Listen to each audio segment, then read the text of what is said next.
she's an HHT patient, her perspective to this, and also she's got some questions to start.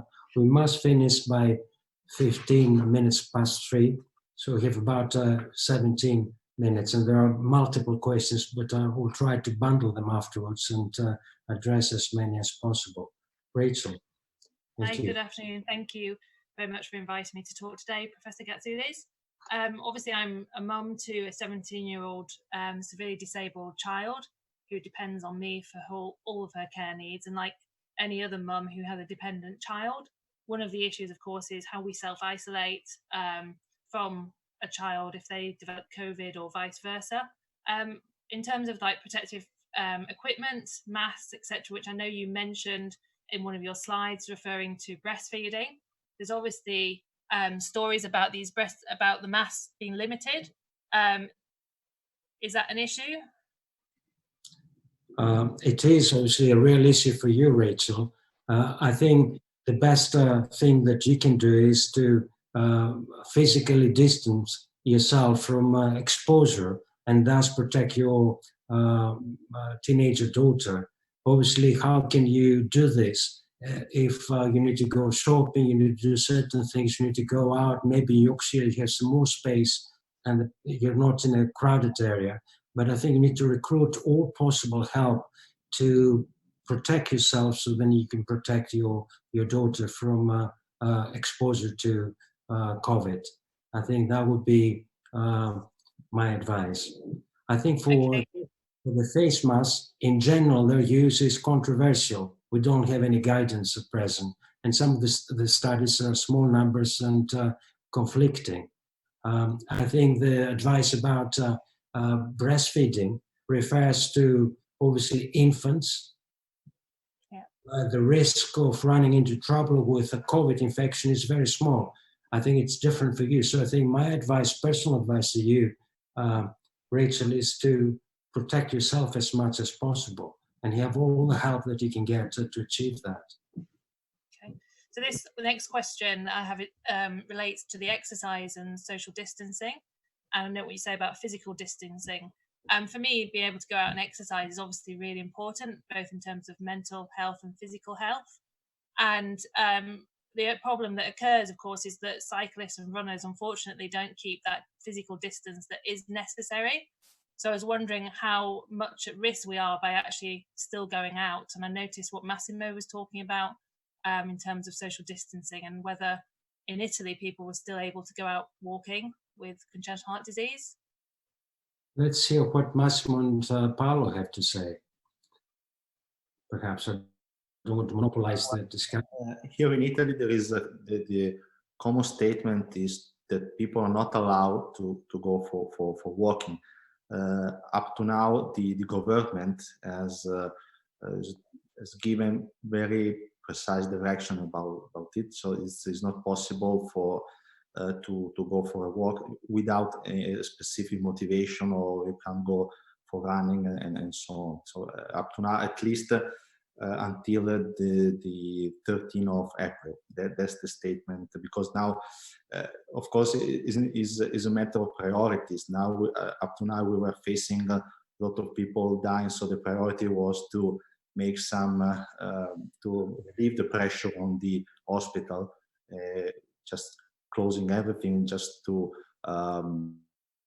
preventing any possibility of contact. Probably we can is something that is changing every hour. Of course, probably this direction can be changing in the future as the numbers will go down. Okay, thank you. Massimo, do you want to comment? No, I think it's correct. I still convinced that social distancing also after the first step of this crisis will be important. We'll still keep people at home until more than the normal population. I'm still convinced on that. May I also briefly say that we need to improvise, Rachel? You know, maybe in a confined space, we can do something like yoga or something else. And yeah, I mean, there's plenty of exercise videos, of course, and all sorts of things that. Maybe go out at a time that there are no people around. Maybe. Yes, you know, I mean, I won't 7 o'clock this morning. And I know it's dependent on where you live, of course, as well. If you live in a built-up city compared to living in the remote countryside. And it's also social responsibility to this, how all of us as people respond to this threat. But exercise is important. Yeah, sorry, Rachel, you have more questions, please. Yes. You have relates to ventilators. So there's obviously been lots of media stories about ventilators and a lack of ventilators. I know there's quite a lot of concern about people with congenital heart disease and if they needed one, whether they would be offered one. I was just wondering whether you could shed any light on that at all. I think at the moment, Rachel, talking for our service and how I see it, there's first of all capacity in terms of ventilators, albeit you may not have seen the peak of the storm as yet. And there's a lot of preparation, a massive operation with, places like the Brompton being a COVID center with the Excel. So there is spare capacity right now. And I think clearly from what you hear from our colleagues from Italy, our patients have a good prognosis through this. So if our patients need intensive care and support, I think we're here to offer it to them. I think, again, the message from Italy is clear that we need to minimize exposure to COVID for our patients as to ourselves, but mainly to our patients. And I think the operation that has been done on its head, not to see patients at clinics in good time, now third week running, but to have this telemedicine, telehealth interaction. And also multiple questions here coming about the impact of deferring procedures, planned procedures on a patient's health. Many of the procedures that we do are elective on adult congenital heart disease. And the decision to defer them came after group discussion and making the relative ratio of exposing patients to COVID come into hospital versus deferring safely an operation. So I think, and this model of changing sort of the model of care, as I said at the very beginning of my talk, is obviously very appropriate now and protects the patients, but some of it can be applied to once the crisis is over. We have to wait and see. But if a patient with congenital heart disease has COVID infection, in the first instance will be treated in the way that other patients are treated, calling 111.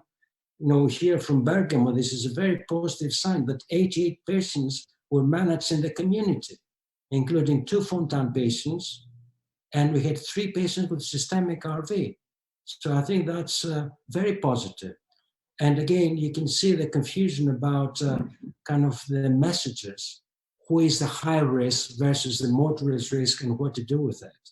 I think every patient is unique. We need to assess every single patient, the patient, him or herself, with the providers, the local ACC team, and then see what is the best way forward for them.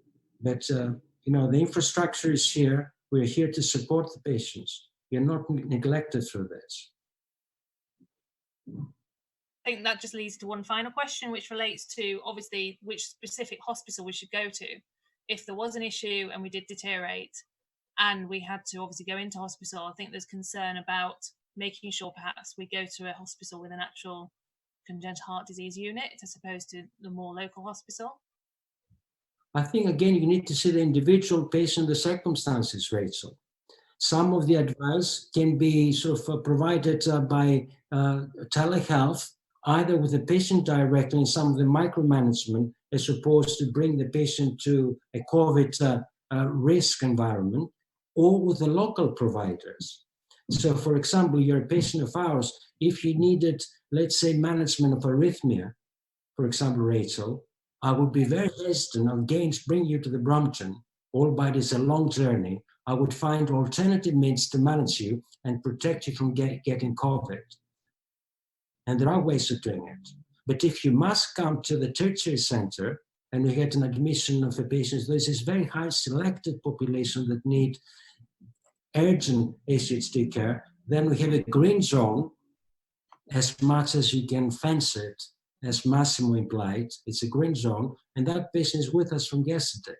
And the same applies for patients that may need urgent cardiac surgery. There's a question here of a patient who had previous endocarditis.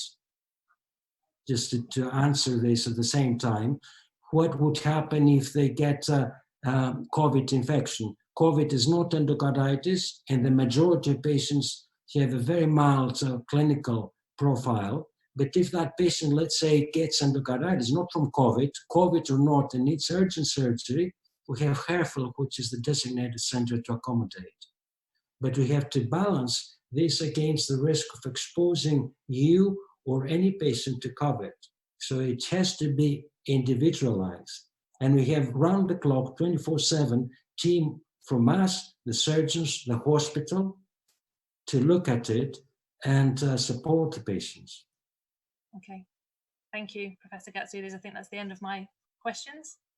Thank you, Rachel. Really appreciate you with us. Maybe going through the panel, I don't know, Massimo or Paolo and Rob, if you wanted to, so far, so between us, I have some more questions, clearly, many questions, and we have another